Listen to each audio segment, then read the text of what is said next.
Hey, welcome in, folks. Hopefully, we're having a wonderful Tuesday evening out there. Got an update for you with new model data in that still points to a major winter storm from Texas through the Carolinas and other parts of the mid-Atlantic, where we could see some people get half a foot to a foot of snow, as well as ice accumulation for others. And I think this is going to be one of the higher impact storms we've seen in quite some time through much of the South, at least within the past 3 years. With many folks picking up on that first accumulating snowfall since 2022. Now, if you're new to the channel, welcome. My name is Gerald. I'm a meteorology major at the University of North Carolina, Charlotte. And if you haven't already, go ahead and hit the like button, subscribe, and hit that bell for the latest notifications. That'll make sure you're up to date with the latest model data as we continue tracking this storm. And it is a tricky setup, so do expect more changes between now and the start time. Also, go ahead, comment, let me know where you're watching from and what you want to see as we end out the week here and continue tracking on through what is shaping up to be a very active 2025. Alrighty, folks, let's go ahead and start diving on into that data. Now, what you currently see kind of on your screen continuing to loop, this is the latest run of our European model from this afternoon, continuing to show big impacts from Texas through Arkansas into Tennessee, northern Mississippi, Alabama, Georgia, and then up through the Carolinas and mid-Atlantic. And those are some of the places that could see some of the highest snowfall totals as well as ice concerns. Now, let's go ahead and show you some of that current kind of satellite loop out there and explain the setup a little bit more in depth. Now, what you're seeing right now is obviously the sun beginning to set over the lower 48 as we're ending out the day. But a couple things to note here. See this little spin over portions of California and Arizona? That is piece number one, or our first piece of energy to the puzzle that is going to be this winter storm. And we've been tracking that energy for a while. We knew it would have the chance to produce winter weather, and that's exactly what it looks like is going to happen. Now, another piece of energy that you can't really see on the map, but is there in kind of hidden meteorological details, is really right over the heart of the country. You see all this cloud cover over the Atlantic Ocean and the Gulf of Mexico. This is being caused by very cold Arctic air spilling southward through the eastern United States, right behind our last snowstorm we had just this past weekend. And this is firing up clouds as it hits that warm ocean water. So one of those fun things that you may not be in bold letters on the map telling you it's there, but trust me, it's there in the fine details. So both of those very important pieces of kind of energy for our storm system. Another piece you cannot see yet on the map, but will soon be on the way, coming out of the northern Pacific. And let me pick a different color so you can probably see it a little bit better here. Up here in the northern Pacific, will eventually dive down from Canada and meet up with our southern energy, and how those two interact, that will be crucial in who sees the most snow, the most ice, and who really just sees a cold rain or nothing at all. So still plenty of details to iron out here, but very confident a high impact winter storm on the way for millions. Now, our current alerts out there, not a lot going on currently, but you'll begin to see the first signs of that winter storm. Winter storm watches now in effect for North Texas, southeastern Oklahoma, really just about all of the state of Arkansas outside of that northwestern corner, and now including Memphis and portions of northern Mississippi inside of that winter storm watch. And this is one of the areas I'm watching the models on, because we've seen big uptrends in snow potential in that region, from Little Rock through southern Arkansas into Fayetteville, over towards northern Mississippi and into the Memphis area. The model's really been uptrending on your snowfall totals and maybe downtrending a little bit back towards DFW. And we'll show you that in the models here in just a moment. And when I say just a moment, I really mean not long at all. But before we get there, let me show you how this is going to evolve and kind of give you the latest on what the models are showing with that energy battle that we've been witnessing over the past week or so. So this is going into tomorrow morning. You'll notice here is that big bowling ball piece of energy over portions of the southwestern United States and over Baja California. That's one piece we've been watching. But notice this other big area of spin in the North Atlantic, or the North Pacific rather. I promise I know my oceans. And see how it's got all this energy kind of rotating around it? Well, a little piece of it right here is going to break off, move into Canada, and eventually dive southward, and that's when it's going to hook up with our Baja energy, and that's when all of the magic is going to happen that is going to lead to winter weather over the southern tier of the country. So here we go, it dives south, it picks up our southern energy, and they begin to phase together. Now, what the models have come into agreement on over the past 24 hours or so is how they phase together. A couple days ago, the GFS showed a much quicker process here and kind of ramped this storm up, and that brought a lot of rain and warmer air northward and then also produced a big nor'easter. We've now switched the thinking. When I say we, I mean the models. We always knew that it could be one or the other, but the models have come into agreement closer to what the European model had been showing, which was this solution where it comes down, scoops up the energy, and phases it together, but in a way that's not quite as pretty. And you can see that here. See all this leftover energy down through Texas, northern Mexico? That's not fully getting phased into the system, and because of that, it's a weaker system that is tracking further south. And that might sound bad for snow lovers, but it's actually a good thing that we have a weaker system. That should limit some of the warm air advection that is going to push northward and likely produce a big swath of snow from Texas up through the Carolinas due to that cold air not getting overridden. I don't know what the word is there, but not getting overlapped by that warmer air right above it. So that is good news on the models here. Not such good news for our friends in the Northeast, who unfortunately are going to probably see this storm just to the south of them, producing big snow over the Atlantic Ocean. But there is still time for that to change, and I'll show you how in a moment.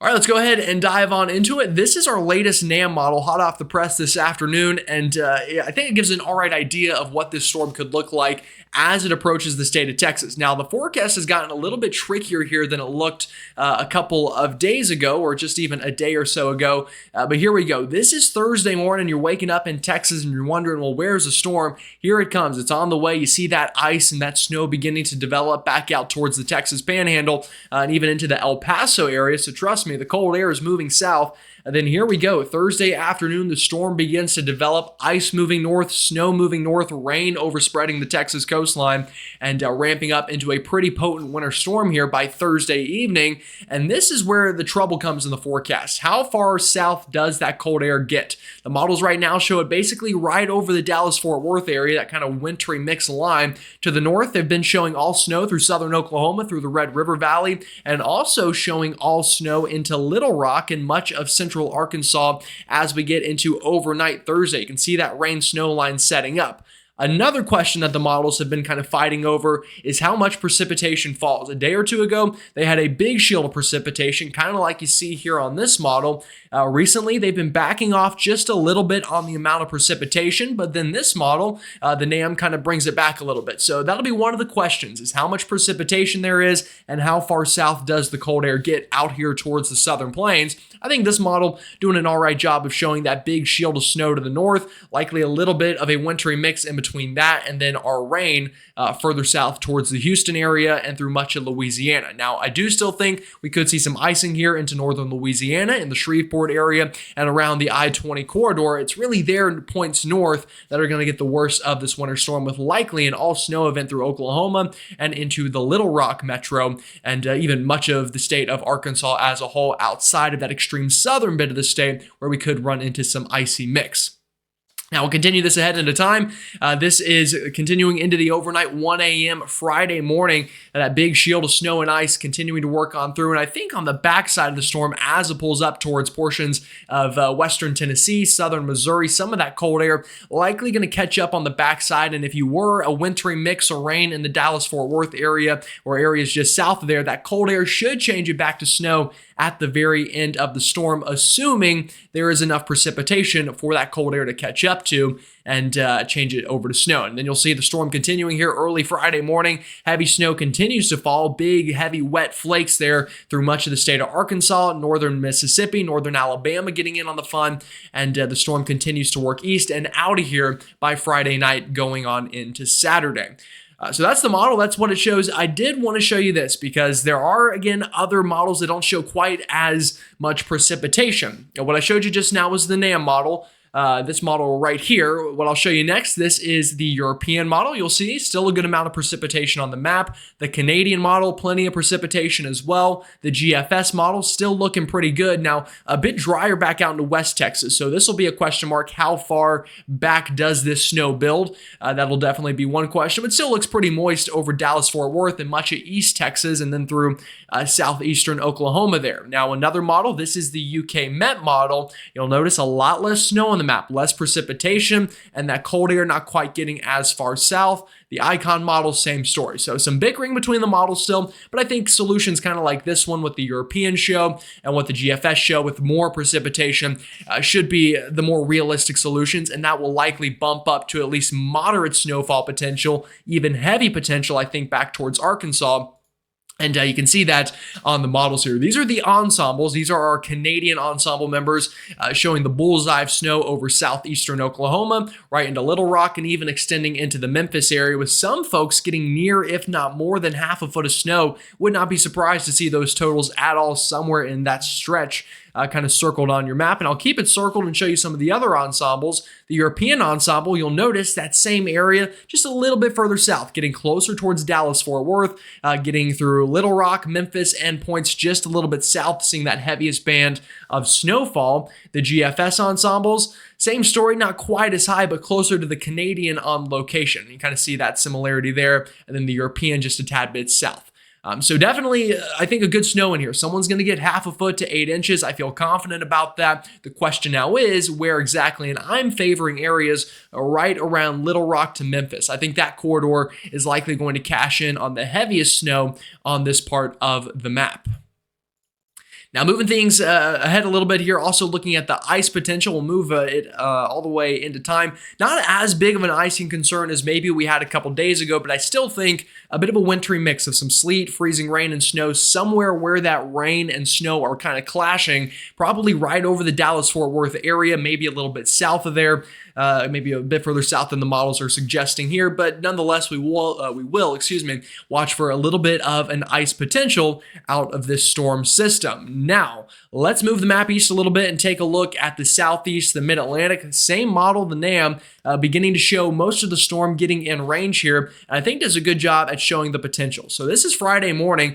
I am expecting a big thumping of front-end snow here through northern Alabama, North Georgia, North Mississippi, some of these places that could change back over to rain. Now, probably not so much North Mississippi, but Birmingham, Atlanta, this is an area where Friday morning or early afternoon, you're probably going to start to see some snow fly, and I'll show you that on the model as I move it ahead in time.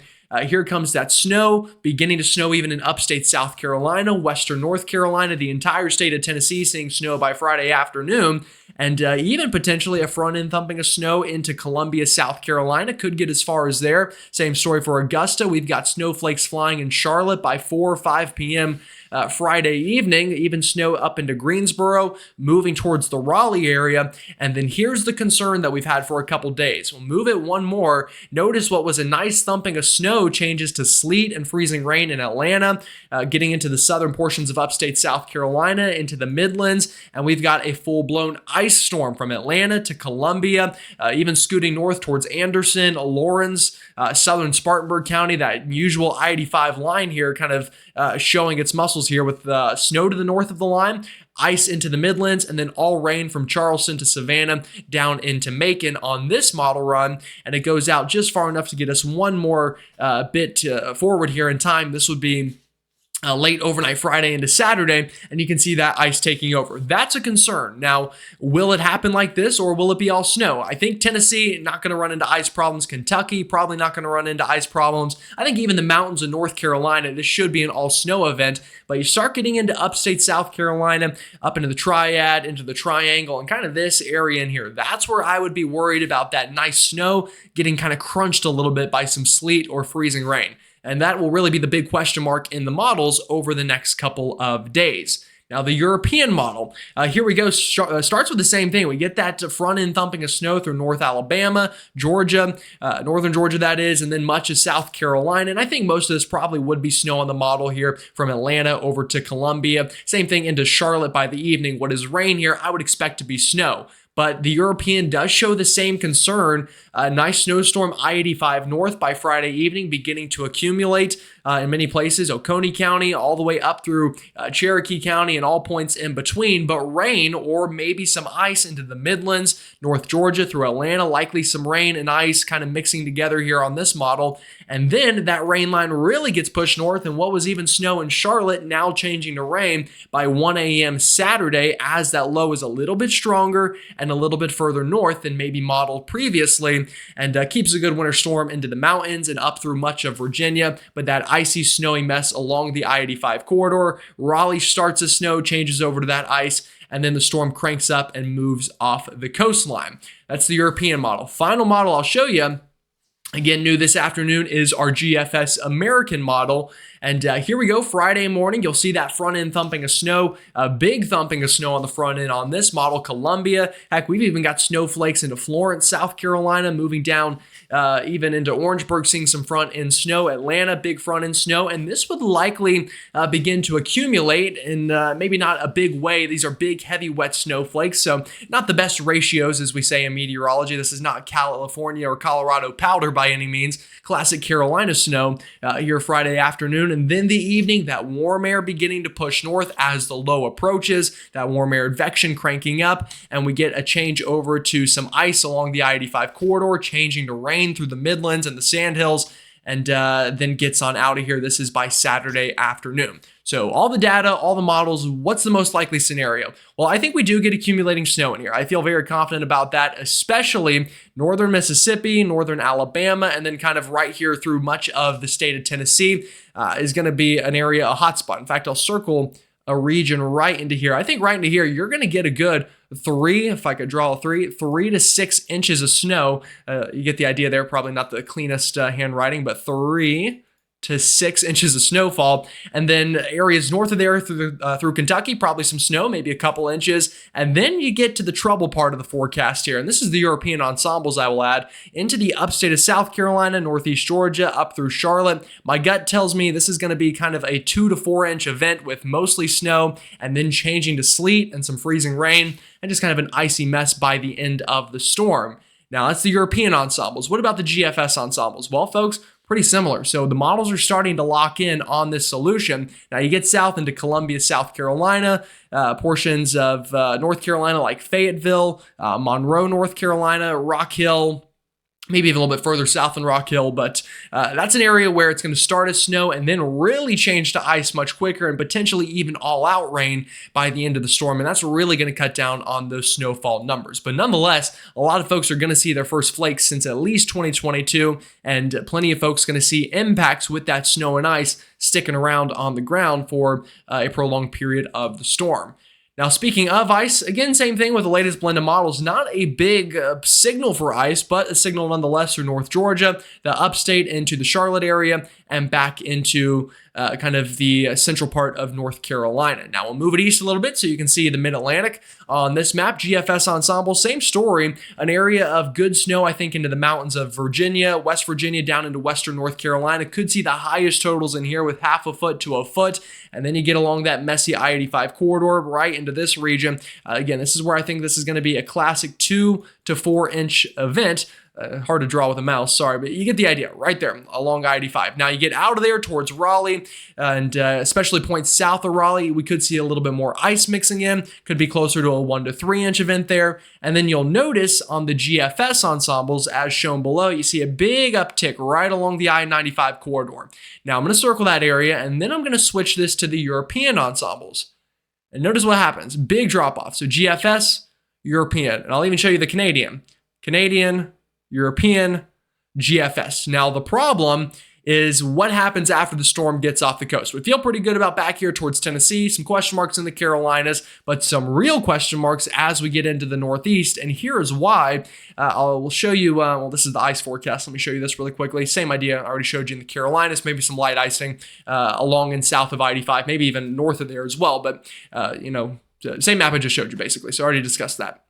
Now, back to the Northeast, as I was talking about, the problem for you is where does the low pressure track? This could be, a little bit too far south for big snow. However, if you look at the ensembles, these are the ensembles from the GFS, still plenty of members producing a big snowstorm with low pressure right off the coast and having a big nor'easter. And that's why the ensemble members for snowfall in the GFS were so much higher. You get that low track right up the coast and you would get a big snowstorm. That's just the GFS though. The European ensembles, folks, not quite as excited about it. A couple members that get close. And some of these northern members would be far enough north that we could get a snowstorm out of this into the Delmarva, maybe southern Jersey, Delaware, much of Virginia could get a snowstorm out of this, but most of these members just too far south for anything substantial. So that'll be the next piece of the puzzle to figure out as we continue ahead with this storm system. So we're learning a lot, new model data in, kind of the same thinking a little bit, some new thinking in some areas, but either way, the idea holds. A big snowstorm or winter storm in general, whether that's snow or ice,